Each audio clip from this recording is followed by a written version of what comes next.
तो आज का ये जो अपडेट है इसमें यहाँ पे कुछ बहुत ही इजी से आसान से दोस्तों यहाँ पे क्वेश्चंस हैं जिनको दोस्तों हम लोग यहाँ पे सॉल्व करना सीखेंगे।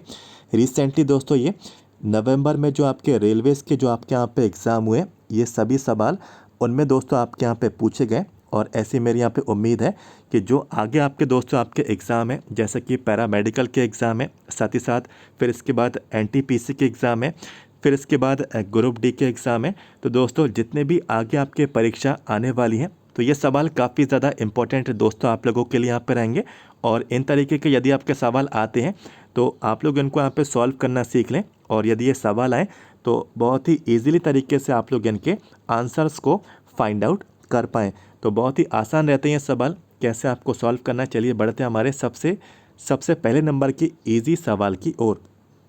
देखिए दोस्तों यहाँ पे ये सवाल जो है रीजनिंग का है।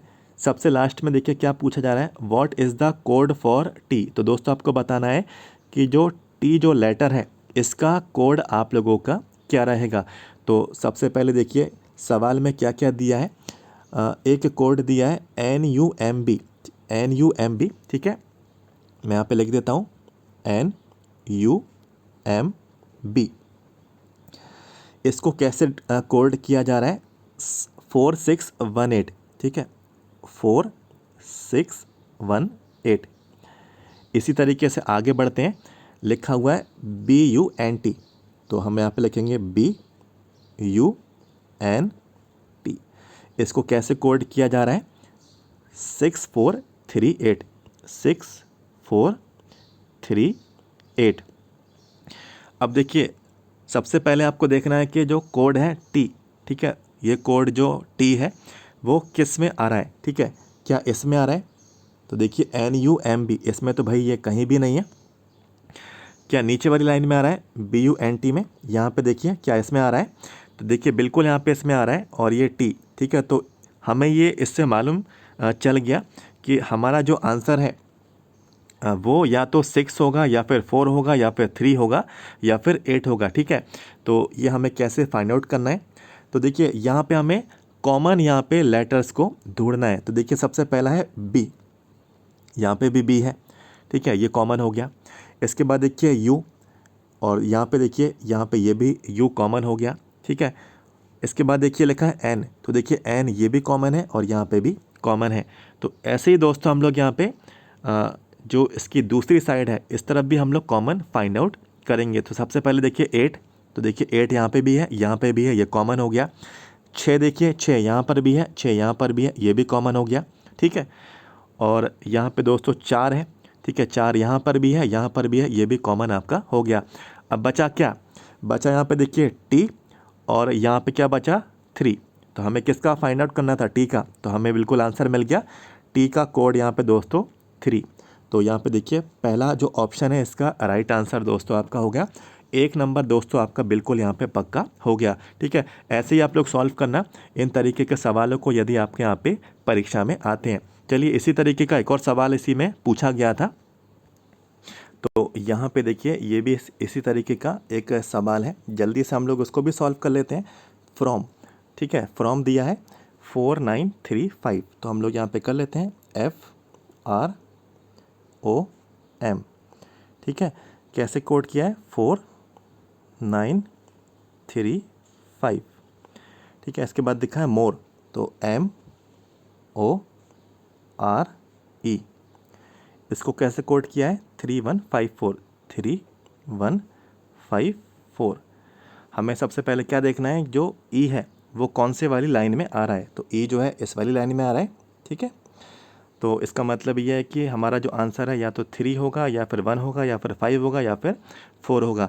तो कैसे फाइंड आउट करेंगे, तो हमें वही स्टेप फॉलो करना है, कॉमन ढूंढना है। तो एम यहाँ पे है, एम यहाँ पे भी है, ओ इधर है, ओ इधर भी है, आर इधर है, आर इधर भी है, ठीक है। तो इधर भी चेक कर लेते हैं। तो 5 इधर है, इधर भी है, ठीक है, ये भी कॉमन हो गया। 4 इधर कॉमन है, यहाँ पे ये भी कॉमन है, ठीक है, यहाँ पे भी ये सेम है। यहाँ पे 3 देखिए, यहाँ पे भी 3 आप लोग देखिए। तो बिल्कुल देखिए क्या बच रहा है, ई बच रहा है और यहाँ पे 1 बच रहा है। तो हमें ई का ही निकालना था, तो ई का कोड हमारा यहाँ पे 1 हो गया। तो देखिए थर्ड ऑप्शन जो है ये हमारा राइट आंसर दोस्तों हो गया। ठीक है, यदि आपको ये समझ में आ गया है तो इसी जगह पर इस वीडियो को लाइक कर देना। मैं समझ जाऊंगा आपको ये सभी चीज़ें क्लियर हो गई, और ये सवाल यदि आएगा तो आप लोग उसको बड़े आराम से सॉल्व कर लेंगे। तो लाइक ज़रूर करना।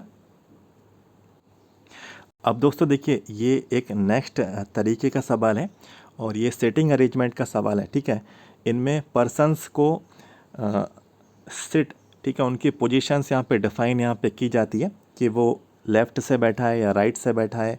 ठीक है, तो सर्कुलर टेबल में बैठा है, स्क्वायर फेसिंग में बैठा है। तो यहाँ पे ये जो सवाल आपका पूछा गया है, ठीक है, तो ये देखिए सवाल क्या है, ABCDEF, यानी कि दोस्तों करीब करीब 6 लोग हैं। ABCDEF are sitting around a circular table facing the centre.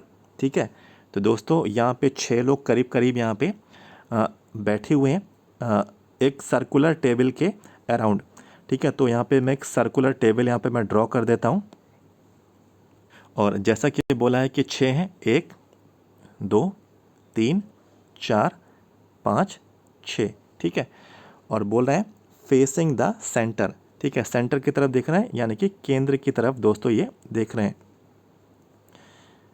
तो ये फेसिंग सेंटर वाले हैं। कुछ कभी कभार आउटसाइड सेंटर वाले भी, ठीक है, फेसिंग आउटसाइड वाले भी आपको देखने को मिल जाते हैं। ठीक है, मोस्टली फेसिंग सेंटर वाले पूछे जाते हैं, तो इस बार ये फेसिंग सेंटर का ही पूछा गया।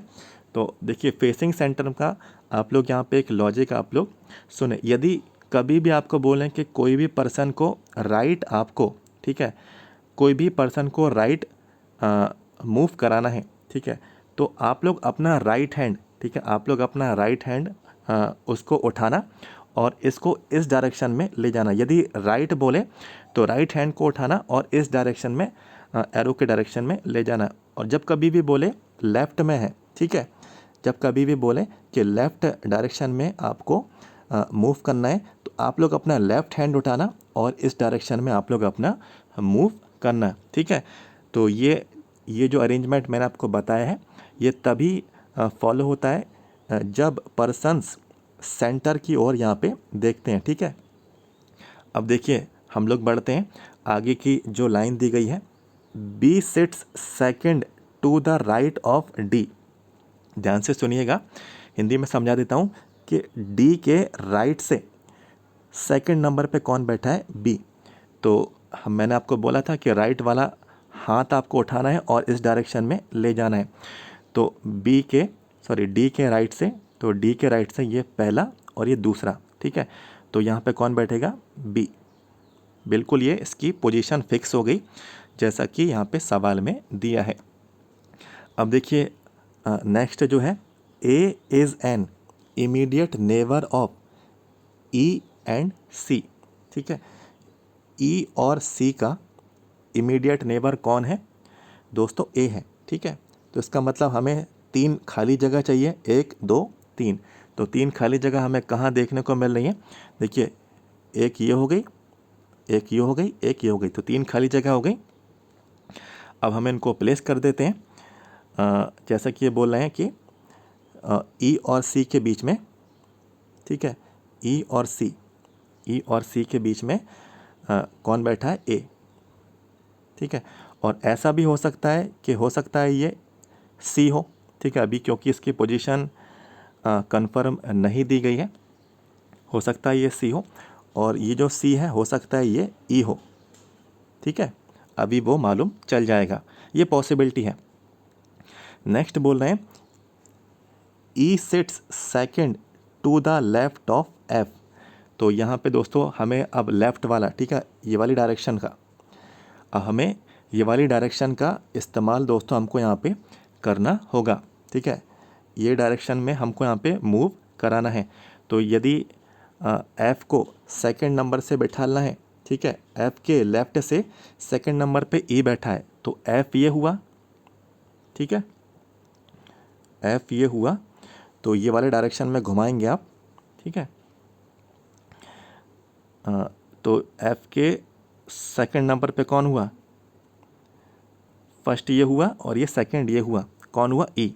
तो ई हो गया, तो ई हो गया ये, तो सी वाला ये पोजीशन, ठीक है, ये कंफर्म हो गया तो सी हमने हटा दिया। और यहाँ पे जब ई कंफर्म हो गया तो ये सी अपने आप ही यहाँ पे ये हमको यहाँ पे कंफर्म इसकी यहाँ पे सीट यहाँ पे हो गई, ठीक है। इसको मैं यहाँ पे सी कर दूंगा, सी। सवाल में क्या पूछ रहा है, who is the position, what is the position of F with respect to B. तो बी से दोस्तों हमें एफ की रिस्पेक्ट, बी से दोस्तों हमें एफ की रिस्पेक्ट बतानी है, ठीक है। तो देखिए वही वाली डायरेक्शन हो रही है, तो इमीडिएट क्या हो गया, लेफ़्ट, ठीक है, क्योंकि बी से हमें ये डायरेक्शन फाइंड आउट करनी थी। तो इमीडिएट हमारा ये एफ, तो इमीडिएट लेफ़्ट, ठीक है। तो ये हमारा राइट आंसर हो गया, बहुत ही आसान था, ठीक है। तो जब कभी भी फेसिंग सेंटर रहता है सर्कुलर टेबल के, तो लेफ़्ट बोले तो लेफ़्ट वाला अपना हैंड जो है इस डायरेक्शन में मूव कराना, और जो राइट बोले तो अपना राइट हैंड उठाना और इस डायरेक्शन में मूव कराना, और जितना बोले उतना ही मूव करना, एक बोले तो एक, दो बोले तो दो, ठीक है। इस चीज़ का आपको ध्यान रखना है। तो ये आपको समझ में आ गया होगा, ठीक है। अब हम लोग बढ़ते हैं एक और नेक्स्ट सवाल की ओर। देखिए ये एक तरीके का आपको रीजनिंग का सवाल है, बहुत ही आसान रहता है ये भी।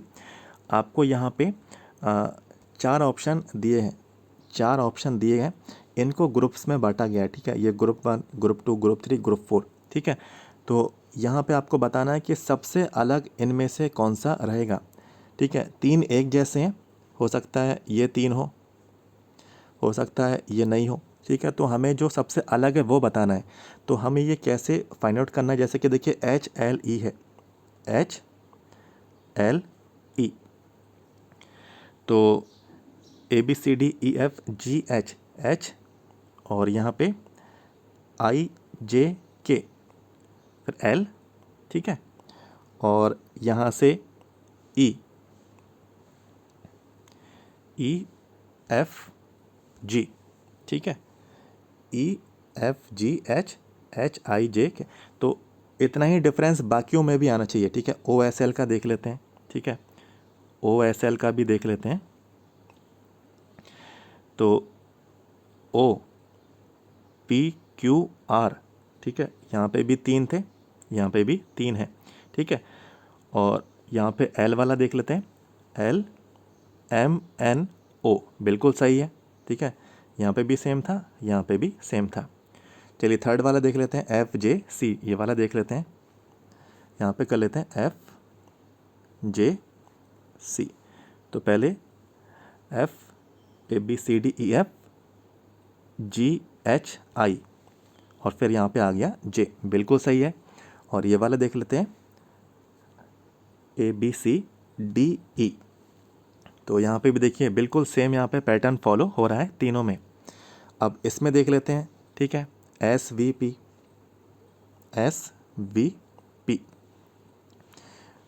तो STU, और यहाँ पे देखिए एक और होना चाहिए था, फिर यहाँ पे V आ गया, ठीक है। तो यहाँ पे एक ही कमी हो रही है, ठीक है,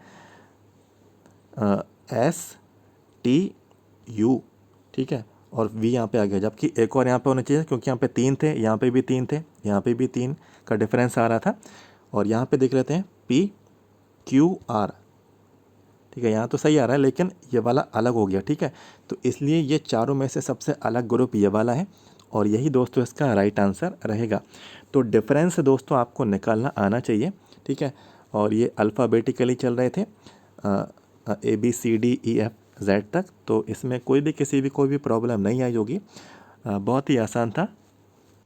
और आप सभी लोग प्रैक्टिस करेंगे तो बड़े आराम से ये आप लोगों का सवाल बन जाएगा। अब ये सवाल देखिए, ये ग्राफ का सवाल है, ठीक है। यहाँ पे कुछ यहाँ पे नंबर ऑफ़ एम्प्लॉयज़ की जानकारी दी गई है इस तरफ, ये कार, बाइक्स, कंपनी बस, मेट्रो, अदर्स। तो ये ट्रांसपोर्ट के अलग अलग साधन हैं, कार, बाइक, बस, मेट्रो, अदर। और यहाँ पे नंबर ऑफ़ एम्प्लॉयज़ का डेटा दिया है। सवाल हमें यहाँ पे क्या है, सवाल क्या पूछा जा रहा है, आप लोग ध्यान दीजिएगा, फिर आपको मैं समझाऊंगा भी। लिखा है कि what is the respective ratio. तो दोस्तों हमें रेशियो फाइंड आउट करना है, ठीक है। रेशियो फाइंड आउट करना है किसका, between the number of employees who used bike. तो बाइक वाले कौन से हैं, देखिए बाइक वाले ये हैं, तो बाइक के कितने हैं यहाँ पे 300, तो यहाँ पे मैंने 300 कर दिया, ठीक है। किसके सापेक्ष में, किसके रिस्पेक्ट में, to the number of employees who used metro. तो मेट्रो वाले ये हैं, मेट्रो के कितने हैं 150, ठीक है, 150 लिखा है। तो देखिए बिल्कुल 0 से 0 हो गया, 15 1 15, 15 2 30। तो आंसर आ गया क्या, 2:1, ठीक है। कितना ईजी सवाल था। देखिए 2:1 कौन सा है, देखिए ये 2:1, ये आपका राइट आंसर आ गया। तो दोस्तों ये सेशन आपको समझ में आया तो सबसे पहले अपना वीडियो को लाइक कर दें, वीडियो को लाइक ज़रूर करना, और कमेंट बॉक्स में फीडबैक शेयर ज़रूर करें, ठीक है। आगे के पार्ट्स आपको चाहिए हैं या फिर नहीं तो कमेंट कर देना, ठीक है। और चैनल को सब्सक्राइब भी कर लें, आगे इन्फॉर्मेशन मिलती ना करेगी। वीडियो के नीचे जाएं, सब्सक्राइब कर लीजिए। तो मिलते हैं नेक्स्ट वीडियो में। Thank you so much.